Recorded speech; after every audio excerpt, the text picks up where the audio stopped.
Isha vetëm 19 vjeç, një vajzë nga një fshat i vogël shqiptar ku jetesa ishte e thjeshtë.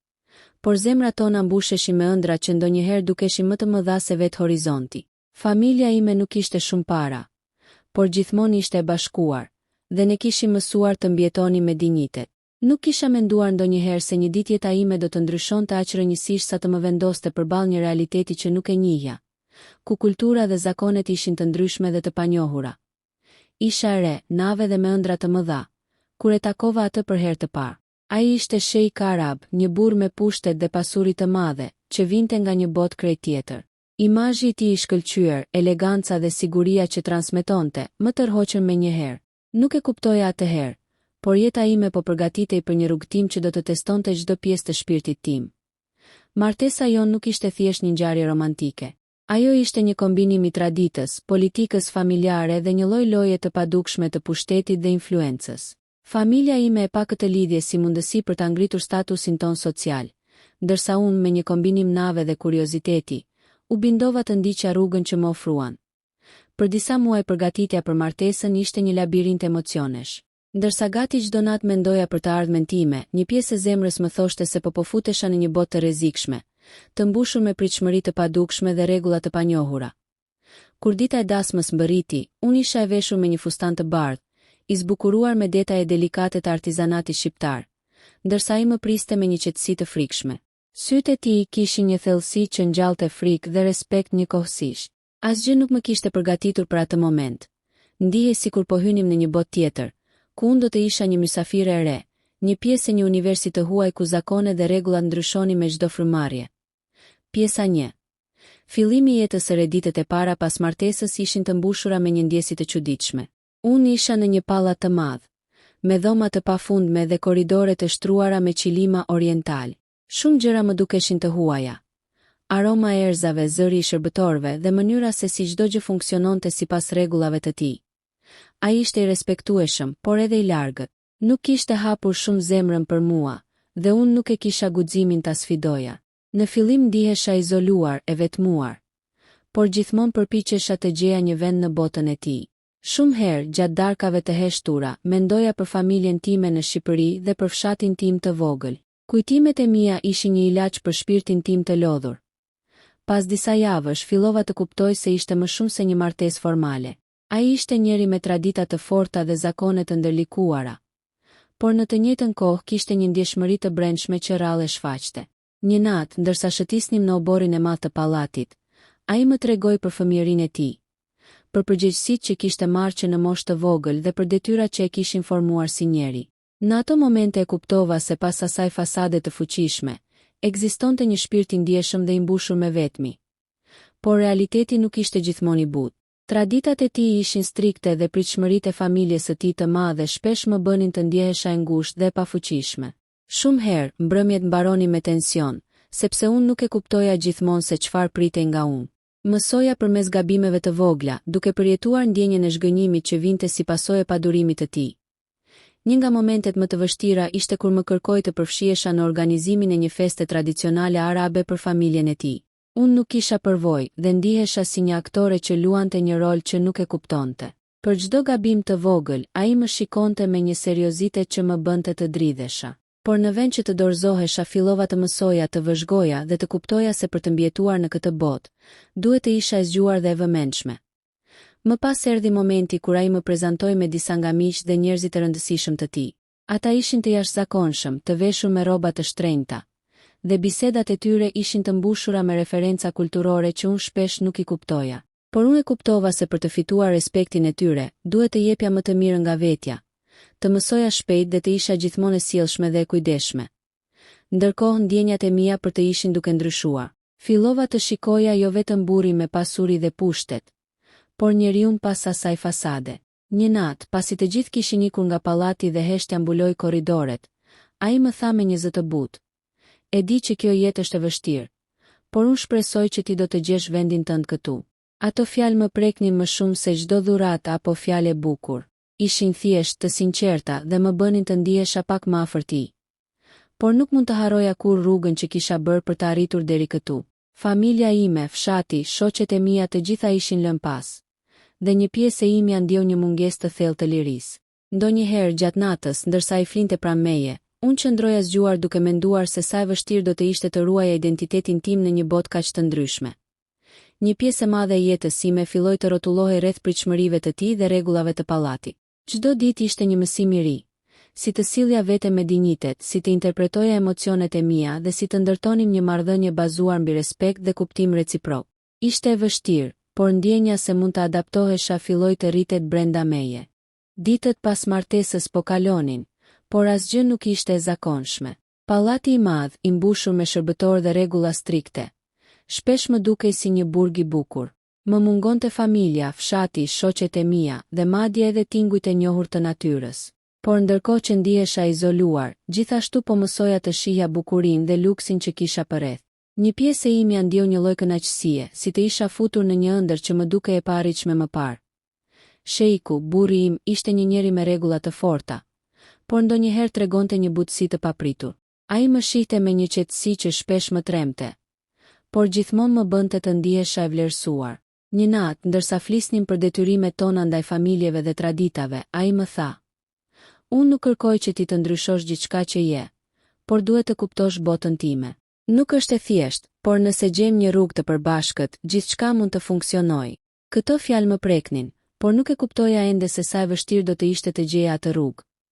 Presioni i familjes së tij në javët e para, familja e tij filloi të tregonte ndikimin e saj. Mbretëresha e shtëpisë, e njohur për rregullat e saj të forta dhe karakterin autoritar, më shikonte me një sy kritik. Ajo më sfidonte në çdo hap, mënyrën si flisja, si lëvizja dhe çdo vendim që merrja duke qenë pjesë e jetës së pallatit. Një ditë, ndërsa përpiqesha të ndihmoja në përgatitjen e një darke të madhe tradicionale, ajo më kritikoi ashpër: "Ti nuk e kupton mënyrën si funksionon kjo familje. Duhet të mësohesh me rregullat, ose nuk do të qëndrosh këtu gjatë." Në fillim ndjeva një dhimbje të thellë, sikur gjithë përpjekjet e mia ishin të kota. Por me kalimin e ditëve, fillova të kuptoj se ky ishte një test, një mënyrë për të parë nëse unë mund të adaptohesha. Mësova të bëj kompromis, të shoh përtej kulturës sime dhe të gjej mënyra për të integruar, pa humbur identitetin tim. Një miqësi e papritur ndërkohë, një shërbëtore e re nga vendi i tij u bë një mikeshe afër. Ajo më mësoi shumë rreth zakoneve, si të sillja veten në situata të ndryshme, dhe si të komunikoj me familjen e burrit pa humbur dinjitetin. Falë saj fillova të ndjehem më e sigurt dhe më e fortë. Një pasdite ndërsa shëtisnim në oborin e madh, ajo më tha: "Mos u shqetëso për çdo gjë që nuk kupton. Këtu gjithçka duket e komplikuar, por në fakt çdo gjë ka një rregull të qartë. Ti vetëm duhet të gjesh vendin tënd." Këto fjalë më qetësuan dhe fillova të shihja situatat më racionalisht, duke kuptuar se durimi dhe vëzhgimi ishin armët e mia më të mira. Zhvillimi i marrëdhënies me shejkun, marrëdhënia ime me shejkun filloi të ndryshoj gradualisht. Fillimisht ishte një marrëdhënie formale, e mbushur me respekt dhe frikë, por me kalimin e kohës, ndjenja e dashurisë dhe afërsisë filloi të lindte. Një natë, ai më ftoi në një shëtitje në oborin e pallatit në dritën e hënës. "Shikoj tek ti një forcë që nuk e kanë shumë njerëz," më tha. "Je e re, por e fortë dhe e zgjuar. Kjo më tërheq tek ty." Ishte e çuditshme të ndjeja këtë përkushtim dhe vlerësim, veçanërisht nga një njeri kaq i fuqishëm. Në atë moment, ndjeva një lidhje të veçantë me të, një ndjenjë që nuk mund të shpjegohej lehtë. Por jeta në pallat nuk ishte thjesht romancë dhe butësi. Pas çdo momenti të afërsisë, shpesh vinte ndonjë situatë tensioni. Një gabim i vogël, një keqkuptim, ose një pritshmëri e paplotësuar nga familja e tij. Këto momente më mësonin durimin dhe fleksibilitetin, duke më bërë të rritesha emocionalisht shumë shpejt. Shqetësimet e brendshme përtej sfidave të jashtme, ndjeja një luftë të brendshme.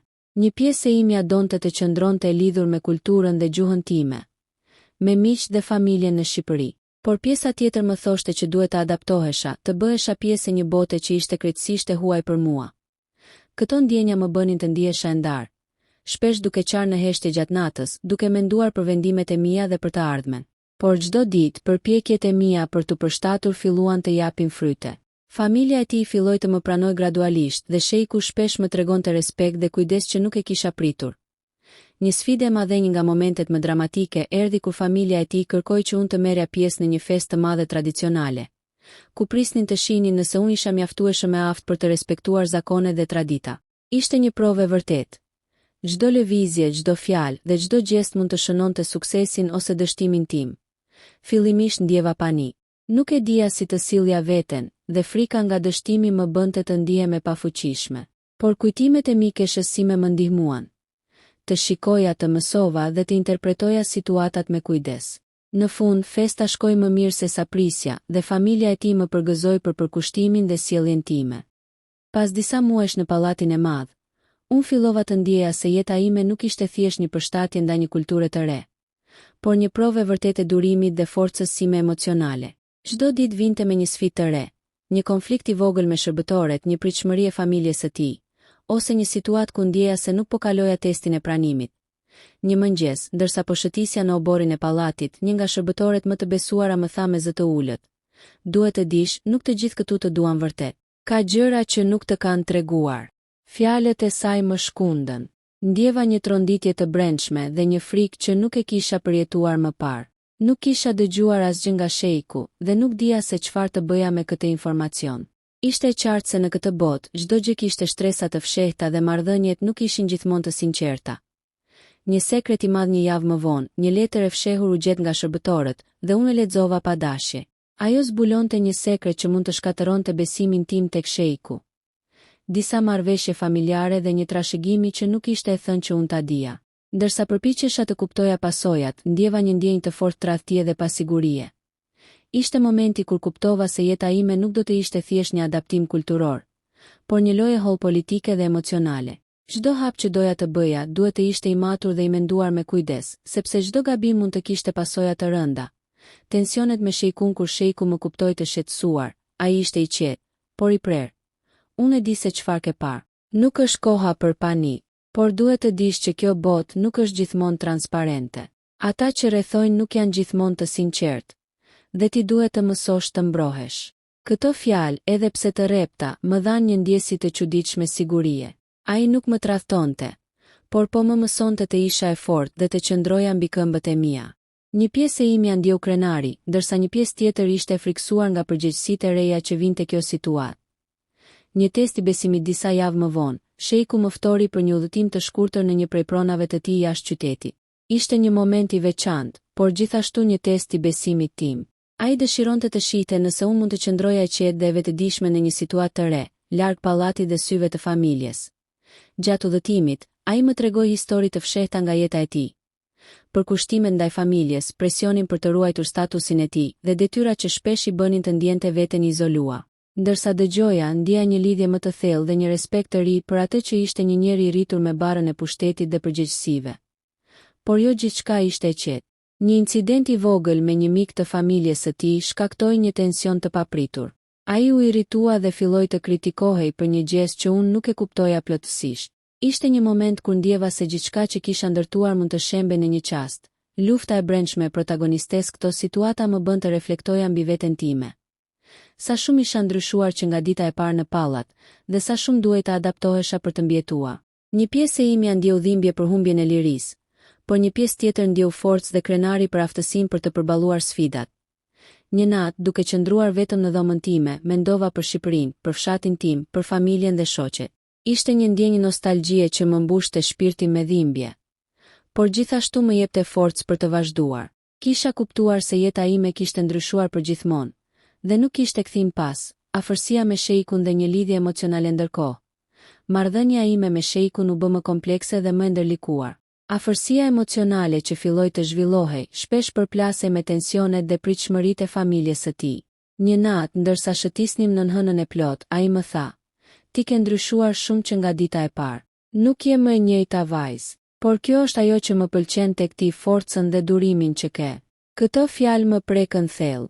Ndjeva se ndonë se isha larg familjes dhe jetoja në një botë të huaj. Kishte një njeri që më kuptonte dhe më vlerësonte. Ishte një ndjenjë ngushëlluese, por gjithashtu një përgjegjësi e madhe. Një ndodhi që do të shkatëronte pak ditë më vonë. Një ngjarje e papritur ndryshoi ekuilibrin e jetës sime. Një ish partner i shejkut, i fshehur në historinë e tij, u kthye papritur në qytet për një arsye të panjohur. Ai shkaktoi tension dhe pasiguri, duke provokuar ndjenja xhelozie dhe shqetësimi tek shejku. Unë ndjeva frikë dhe pasiguri. Nuk e dija se çfarë do të bënte shejku, dhe kjo situatë më detyroi të kuptoja se jeta ime nuk ishte thjesht një përshtatje kulturore, por një lojë holle emocioneve, pushteti dhe besimi. Ngjarjet e fundit kishin krijuar një tension të papërshkrueshëm në pallat. Ish partneri i shejkut, i fshehur dhe me një qëllim të panjohur, ishte kthyer papritur, duke sjellë një sër pasigurish dhe keqkuptimesh. Familja e tij u përfshi në përplasjet mes besimit, traditave dhe pasurisë. Dhe unë, një vajzë 19 vjeçare nga një fshat shqiptar, ndjehesha sikur isha vendosur në qendër të një furtune që mund të shkatëronte gjithçka. Keqkuptime dhe tensioni një mëngjes, ndërsa po përgatitesha për një pritje të madhe të familjes së saj, shejku më thirri në zyrën e tij private. Ai ishte i tensionuar dhe i nervozuar. Dua të flasim, tha ai me zërin e prerë. Ka diçka që duhet ta qartësojmë para se të jetë shumë vonë. Unë ndjeva një rrahje të fortë të zemrës dhe një ndjenjë frike që më mbushi plotësisht. Ai më tregoi se ish partneri kishte përhapur thashetheme dhe keqkuptime që mund të dëmtonin reputacionin e tij dhe marrëdhënien tonë. Ai dyshonte tek unë për diçka që nuk isha bërë, dhe kjo më lëndoi më shumë se çdo gjë tjetër. Ndërsa dëgjoja, ndjeja një përzierje emocionesh. Trishtim për mosbesimin, zemërim për situatën dhe një ndjenjë të brendshme që më thoshte se duhet të veproja me kujdes. Sakrificat e protagonistes për të ruajtur paqen dhe besimin në martesë. Unë vendosa të bëj një sakrificë të madhe. Mora një vendim që më shkatërroi brenda shpirtërisht, por që do të siguronte stabilitetin e lidhjes sonë. Një pjesë e ime ndjeu se po jepja diçka nga identiteti im dhe nga liria ime, por e dija se kjo ishte e nevojshme. Gjatë një darke private me shejkun, i thash: unë jam e gatshme të bëj gjithçka për të ruajtur atë që kemi. Nuk dua të humbas atë që ka filluar mes nesh, edhe pse kjo kërkon të sakrifikoj pjesë nga unë. Ai më shikoi gjatë dhe pas një heshtjeje të gjatë më tha: ky është një provë për të dy. Nëse e kalojmë këtë, do të jemi më të fortë dhe më të lidhur se kurrë. Konflikti me familjen e tij ndërkohë, tensionet me familjen e tij u bën më të dukshme. Mbretëresha e pallatit dhe disa anëtarë të tjerë të familjes nuk më pranonin ende plotësisht. Ata shihnin çdo gabim të vogël si një shans për të më dënuar ose për të provokuar shejkun kundër meje. Një ditë, gjatë një darke zyrtare, një nga gratë e familjes më kritikoi për mënyrën se si shërbeja pjata dhe reagimi i saj shkaktoi një debat të hapur me shejkun. Ishte një moment kur ndjeva se çdo gjë që kisha ndërtuar po rrëzohej para syve të mi. Por shejku u ngrit dhe tha me një ton të vendosur: ky është vendi i saj dhe ajo ka të drejtë të jetë këtu. Çdo gjë tjetër është thjesht zhurmë. Fjalët e tij më dhanë një ndjenjë fuqie dhe sigurie. Kuptova se lidhja jon nuk ishte thjesht emocionale, por edhe një bashkëpunim i bazuar mbi respekt dhe mbrojtje reciproke. Lidhja emocionale dhe afërsia ndërkohë. Afërsia ime me shejkun u bë më e fortë. Ne kalonim më shumë kohë së bashku, duke biseduar për ëndrat, frikërat dhe pritshmëritë tona. Ai filloi të më besonte dhe të ndante më shumë momente intime dhe emocionale me mua. Një natë, ndërsa shëtisnim në oborin e mbushur me dritë hëne, ai më tha: kam ndjer një lidhje të veçantë me ty që nga dita e parë. Por kjo marrëdhënie kërkon më shumë se dashuri. Kërkon besim, durim dhe sakrifica. Këto fjalë më preknin thellë. Isha e re, por po kuptoja se dashuria e vërtet nuk është thjesht ndjenjë, por një vendim i vazhdueshëm dhe përkushtim për të qëndruar së bashku edhe në momentet më të vështira. Krizat dhe provokimet, por jeta nuk mund të ishte pa krizë. Ish partneri i shejkut filloi të provokonte situata që testonin besimin tim dhe aftësinë për të qëndruar e fortë. Ai përpiqej të ndërhynte në çdo hap të jetës sime dhe të ndikonte tek shejku. Një ditë ai dërgoi një mesazh provokues, duke e bërë shejkun të dyshojë për besnikërinë time. Ndjeva një dhimbje të thellë dhe një ndjenjë padrejtësie, por vendosa të reagoj me qetësi dhe maturi, duke e qartësuar situatën me respekt dhe argumente të forta.